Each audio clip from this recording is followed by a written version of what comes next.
Soyez bénis par le Seigneur qui a fait le ciel et la terre. Veuillez commenter et aimer mon direct. Pasteur Anani Patrick, auteur, éditeur, grammairien et auteur-éditeur. Dans cette vidéo, nous allons parler de l'histoire de la collecte du Coran. Nous sommes dans l'histoire du Coran, texte et transmission. Alors, vous savez que les conditions de la mise par écrit, n'est-ce pas, puis de la fixation canonique du texte que la tradition fait remonter au troisième calife Othman, font toujours l'objet de recherches et de grands débats parmi les exégètes et historiens du XXIe siècle. Il est aujourd'hui accepté que le Coran est un ensemble composite de textes compilés ou rédigés par des auteurs différents fixés dans les dernières années du 7e siècle sous le règne du calife omeyyade Abd al-Malik, qui régnant de la période de 685 à 705, véritable organisateur de l'Empire et qui fait de l'islam sa religion officielle. Mais alors, ce Coran miraculé, comment est-il venu à nous? En fait, il y a eu une certaine collecte. Selon le récit traditionnel musulman, il n'existe pas de version complète et définitive du Coran à la mort de Mohammed en 632, mais seulement des fragments qui avaient été mémorisés par divers compagnons ou qui avaient été consignés par écrit sur divers matériaux.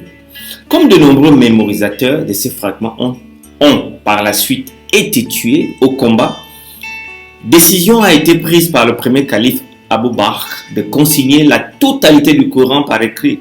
L'un des scribes du prophète Zayd ibn Thabit, mort en 665, a été chargé de transcrire les fragments collectés sur des feuilles qu'il remit au calife. À la mort de ce dernier, son successeur, le calife Omar, aurait hérité de ces feuilles, puis les aurait transmis à sa fille Hafsa, par ailleurs l'une des veuves du prophète.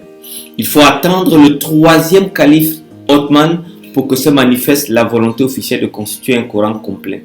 Cette version a été élaborée notamment à partir des feuillets de Hafsa, la fille du calife Omar, mais aussi d'autres feuillets qui furent collectés pour l'occasion.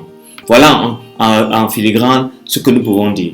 Mais l'historiographie justifie cette décision par le constat fait des erreurs dans la récitation même du Coran et des divergences entre les lectures pratiquées à l'époque.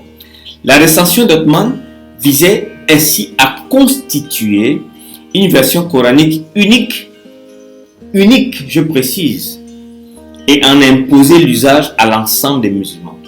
Plusieurs copies entre 4 et 8 selon les sources furent envoyées dans les grandes capitales de l'Empire avec ordre spécifique de détruire toute autre version qui circulerait dans ces contrées.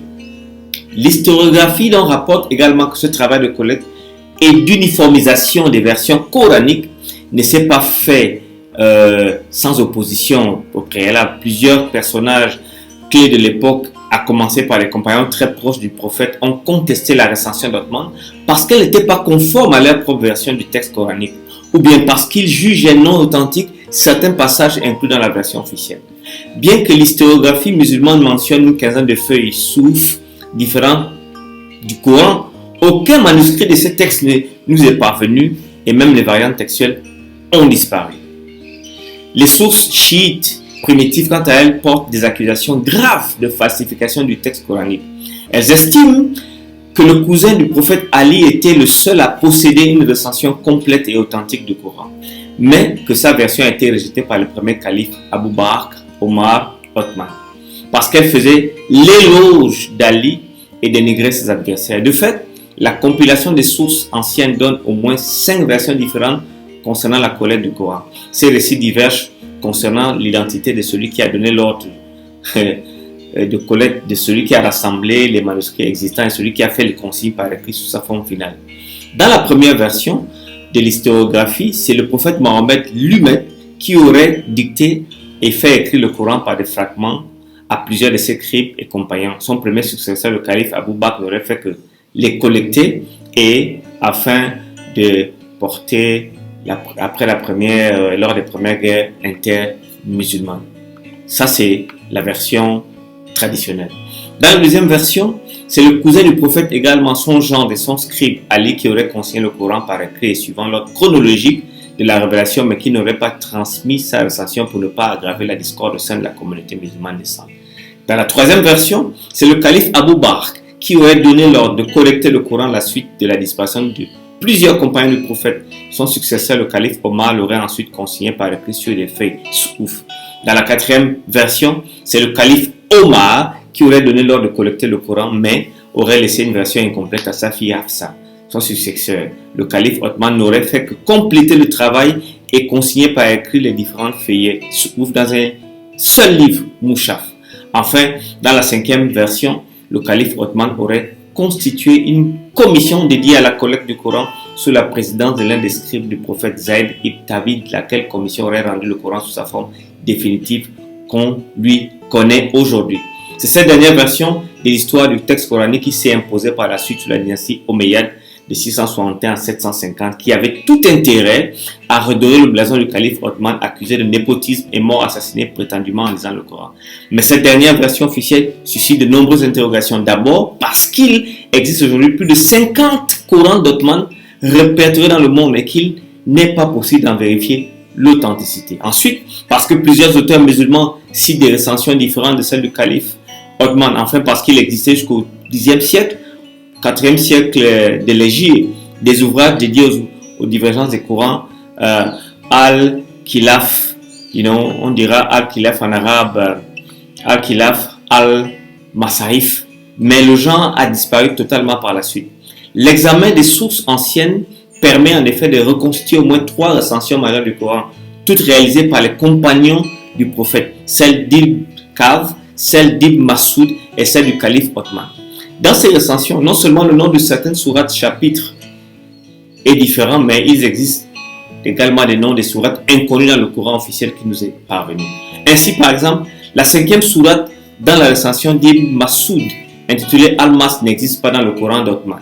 Il en est de même de la 8e sourate dans la recension d'Ibn Kav, intitulée Al-Ladi et la Bastahou, également inconnue.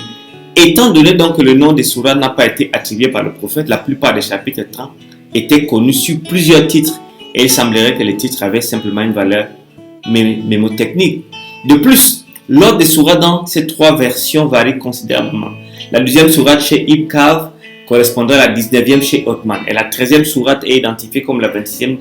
La sourate 13 chez Ibn Masoud correspondrait à la 21e dans la recension d'Othman et la 14e à la 23e.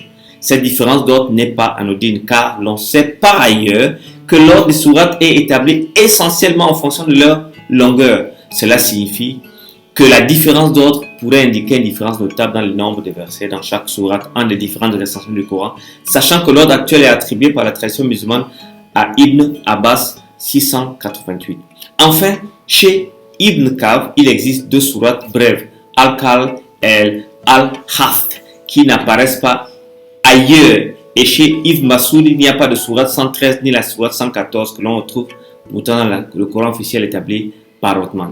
Même dans les sourates communes entre ces différentes recensions, il existe des différences parfois non négligeables dans la formulation des versets. Ainsi, par exemple, le verset 3, 19 de la recension d'Othman, la religion d'Allah est bien l'islam, est consigné différemment dans la recension d'Ibn Masoud, la religion d'Allah est bien le monothéisme.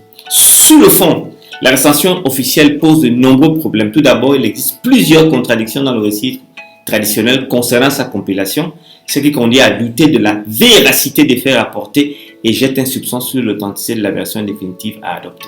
Il faut par ailleurs tenir compte du contexte politique de l'époque qui entoure la compilation du Coran. S'il s'avère que le cousin du prophète Ali a été soigneusement tenu à l'écart des processus de collecte par les 3 premiers califes Abu Bakr, Omar ou Othman, il ne faut pas oublier non plus le travail d'amélioration du texte coranique réalisé sur le califat omeyyade de 661 à 750, en particulier sur le règne du calife Abd al-Malik 685 à 705 par son bras droit Al-Hajjaj ibn Yusuf, mort en 714 je pense.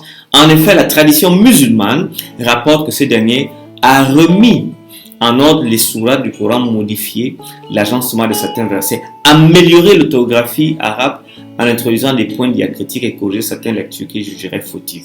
Cette liberté prise avec le texte coranique au cours du 1er siècle, l'islam contraste avec la sacralité absolue qu'il acquiert par la suite dans l'esprit musulman. Certes, le contexte historique est là, a changé, mais les enjeux politiques et théologiques du Coran sont plus que jamais d'actualité. Pourtant, la tradition musulmane évoque bien 3 Corans distincts. Le premier est le Coran de la tablette, présenté ainsi, c'est un Coran noble dans un livre bien gardé que seuls les purifiés peuvent toucher. Sourate 66-69. Le deuxième est le Coran céleste cité par la tradition musulmane Ibn Abbas et Abu Ubaïda. Ce Coran a été révélé de manière intégrale au premier ciel, puis transmis par fragments via l'ange Djibril au prophète Mohammed en fonction des circonstances et des événements. Enfin, le troisième Coran est le Coran terrestre, révélé aux humains selon 7 lettres mémorisées par cœur, puis consignées par écrit après une dernière récitation Al-Arda Al-Akira. La tradition musulmane précise en effet que l'ange Djibril rendait visite au prophète une fois par an pour lui faire réciter la nouvelle version du Coran qui abrogeait l'ancienne. Mais cette mise à jour n'annulait pas la totalité de la version précédente. L'année de son décès, il lui aurait fait réciter 2 fois la version définitive du Coran. Au-delà de ces questions de vraisemblance, cette tradition installe les concepts de mémorisation et d'abrogation au cœur de l'exégèse musulmane. Quels versets coraniques ont été appris puis abrogés? Pourquoi les versets abrogés sont-ils restés dans le Coran? Pourquoi existe-t-il des versions différentes des mêmes versets? Toutes ces questions renvoient à la problématique de la mémorisation et de la récitation du texte coranique. Restez scotchés parce que la prochaine vidéo sera sur la crucifixion dans le Coran. Avec vous, le docteur Patrick Anani. Nous sommes ensemble. Que le Seigneur vous bénisse.